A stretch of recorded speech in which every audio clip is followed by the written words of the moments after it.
Welcome to Garima GRS Education. Hello everyone. तो आज हम शुरू करने वाले हैं फ्रीक्वेंसी मॉड्यूलेशन। तो अभी तक आपने एम्पलीट्यूड मॉड्यूलेशन पढ़ लिया है। तो मैंने आपको बताया था कि जो सी ऑफ टी था हमारा, वो A c cos omega c t plus five, ये था। तो इसकी तीन ही कैरेक्टरिस्टिक थी जिनमें हम चेंज कर सकते थे। इसका ये मैग्नीट्यूड, इसका ये फ्रिक्वेंसी और यहाँ से फेस। इसका ये एम्पलीट्यूड था,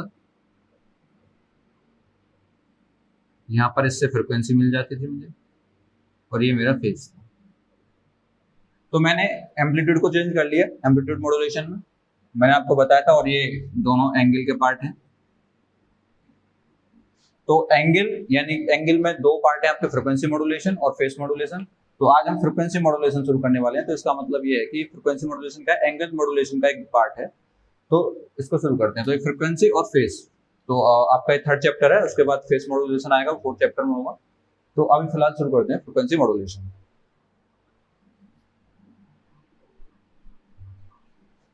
तो फ्रीक्वेंसी मॉड्यूलेशन के लिए एक फिगर बनाते हैं।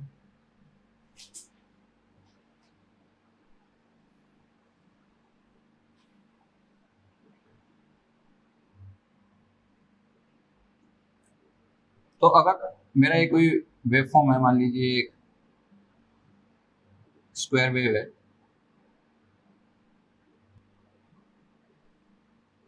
टी, इसको मैं बोलूंगा एम ऑफ टी, यानी कि ये मेरा मैसेज सिग्नल है। और ये मेरा सी ऑफ टी है, कैरियर सिग्नल। इसको मैंने आपको बताया, ये मेरा एक कोसाइन वेव है जिसका मैग्नीट्यूड मेरा ए सी है, माइनस ए सी और प्लस ए सी। ये बात तो हम बहुत पहले से पढ़ रहे हैं, एएम से पढ़ रहे हैं, तो इसमें कोई दिक्कत नहीं होनी चाहिए। अब बात करते हैं फ्रीक्वेंसी मॉड्यूलेशन में क्या होगा। तो इसको जरा मैं ड्रॉप करता हूँ नीचे तक, इसको भी ड्रॉप करता हूँ, इसको भी।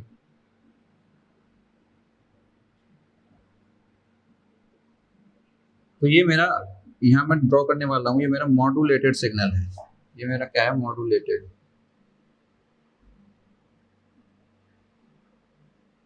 यानी कि एस ऑफ टी।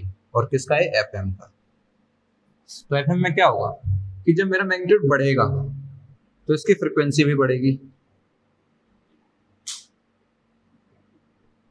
और जब ये मैग्नीट्यूड इसका घटेगा तो इसकी फ्रिक्वेंसी घट जाएगी।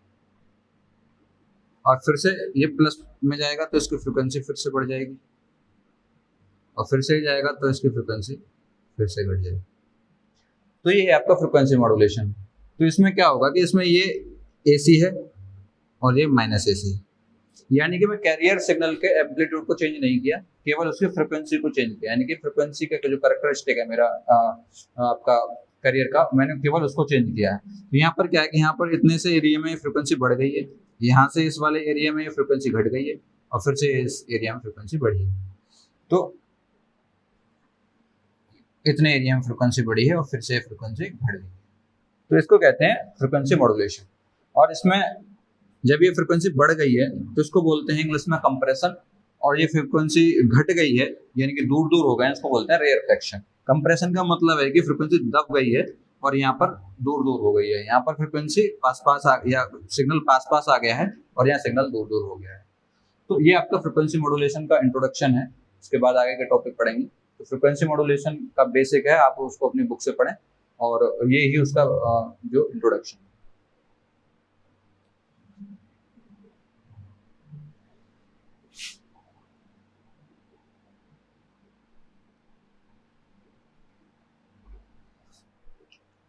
अब फ्रिक्वेंसी मॉड्यूलेशन में एक फॉर्मूला लिखा गया है, f i is equal to F C plus के एफ एम ऑफ टी।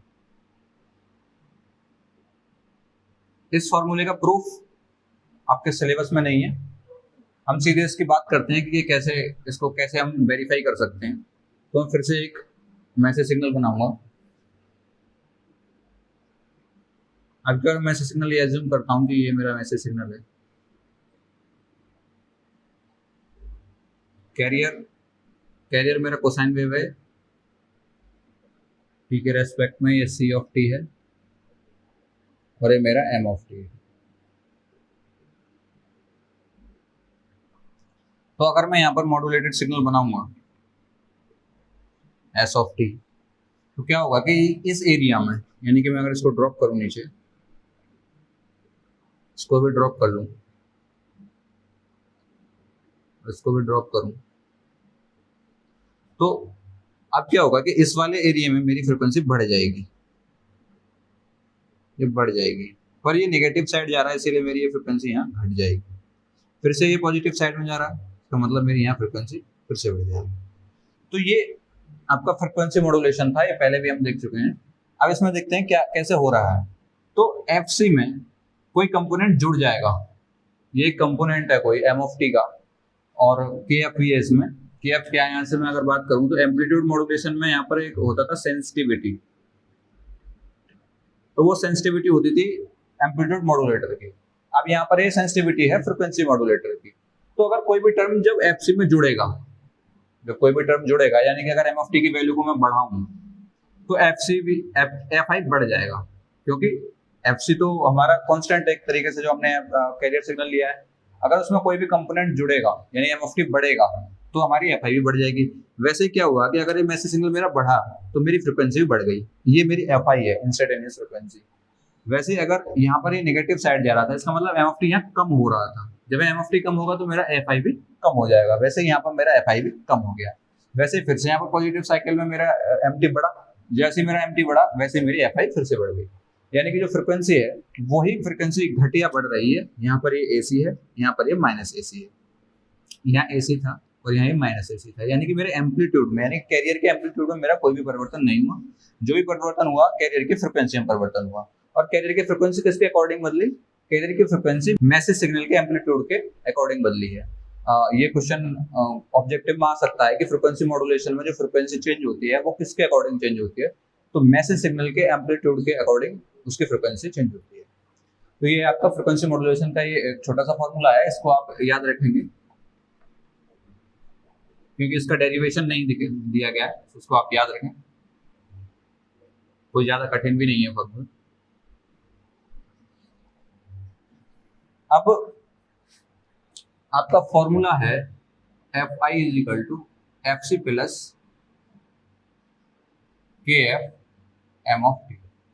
तो यहाँ पर सारी चीजें आपको क्लियर हैं। यहाँ पर इंस्टेंटेनियस फ्रिक्वेंसी है, ये कैरियर की फ्रिक्वेंसी है, एम ऑफ टी आपका मैसेज सिग्नल और के एफ आपका sensitivity of the frequency modulator है। तो अब क्या है कि अगर मैं मानूं कि if m of t equals to a m cos omega m t, यानी कि मैं अब जो मैसेज सिग्नल है उसको एज्यूम करता हूँ जिससे कि मेरे फॉर्मूले ड्राइव होंगे। तो मैसेज सिग्नल को मैंने एज्यूम किया है कि मेरा मैसेज सिग्नल एक कोसाइन फंक्शन है जिसका मैग्नीट्यूड ए एम है, जिसका फ्रिक्वेंसी कंपोनेंट यहाँ से अगर मैं निकालना चाहूँ तो omega M is equal to 2 pi F M. तो मैं यहाँ से जो देखूंगा कि मेरा एफ एम क्या है, मेरा यहाँ पर फ्रिक्वेंसी कंपोनेंट है मेरे मैसेज सिग्नल का। तो ये बात क्लियर हो गई होगी। तो अब क्या है, इसके आगे मुझे समझने के लिए आपको ये देखना पड़ेगा कि मुझे कोई ऐसा फॉर्मूला चाहिए जिसमें मेरा एफ आई इंट्रोड्यूस हो जाए। तो एफ आई इंट्रोड्यूस करने के लिए मैं क्या कर सकता हूँ कि D theta I upon D T equals to D omega I होता है, दोनों ही जब टी के फंक्शन है। क्योंकि मुझे यहाँ से ओमेगा आई से मैं जानता हूँ कि ओमेगा आई को मैं 2 पाई एफ आई में चेंज कर लूंगा तो मुझे यहाँ से एक एक्सप्रेशन मिल जाएगा।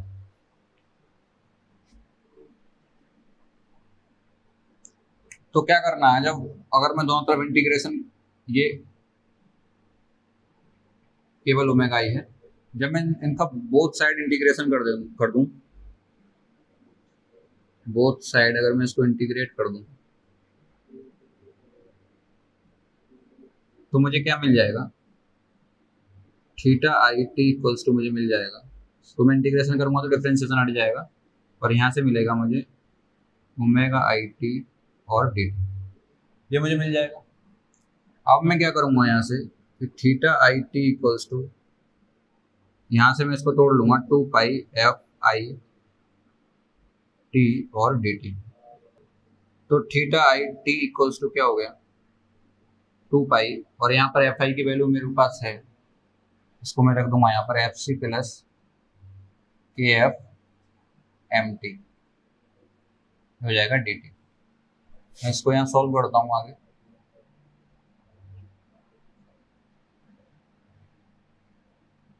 फिर हो जाएगा टू पाई एफ सी प्लस टू पाई के F M t d t. मैं इसे आगे फर्दर सॉल्व करूंगा तो हो जाएगा two pi f c d t t d t plus यहाँ पर भी टी था, यहाँ हो जाएगा इंटीग्रेशन टू पाई के एफ एम टी और डी टी। तो अगर मैं इसको यहाँ से आगे सॉल्व करूँ तो फिर टी इक्वल्स टू हो जाएगा, तो ये इंटीग्रेशन से हट जाएगा। यहाँ पर मैं लिखूंगा two pi f c t plus two pi के एफ को मैं बाहर निकाल लूंगा, इंटीग्रेशन में लिखूंगा एम ऑफ टी और डी टी। तो ये मेरा थीटा आई की वैल्यू आ गई। मैं इसे हटा देता हूँ।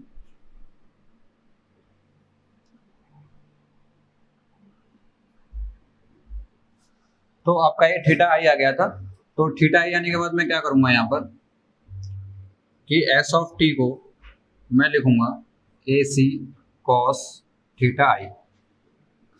तो ए सी कॉस थीटा आई की वैल्यू रख दूंगा मैं two pi f c t plus two pi के एफ, इंटीग्रेशन होगा इसका एम टी और डी टी और 0 टू टी। तो ये क्या है आपका एस है, और ये क्या का एस है एफ एम का, यानी कि मेरा जो मॉड्यूलेटेड सिग्नल है फ्रिक्वेंसी मॉड्यूलेशन में वो इस तरीके का मिलेगा। तो ये स्टैंडर्ड एक्सप्रेशन है फ्रिक्वेंसी मॉड्यूलेशन का, इसको भी आप याद रखेंगे, आपको काफी बेनिफिट मिलेगा इसमें। थोड़ा सा टफ है इसको समझना, तो इसके लिए आप इसको ध्यान रखें कि मतलब मेरे पास ये फॉर्मूला था F I equal to F C plus के एफ एम टी। तो इससे पहले मुझे थीटा आई चाहिए। मुझे क्यों चाहिए थीटा आई? क्योंकि मुझे पता है जो एस ऑफ टी आने वाला है मुझे ए सी कॉस थीटा आई मेरा जो एस ऑफ टी आएगा वो ए सी कॉस थीटा आई होगा।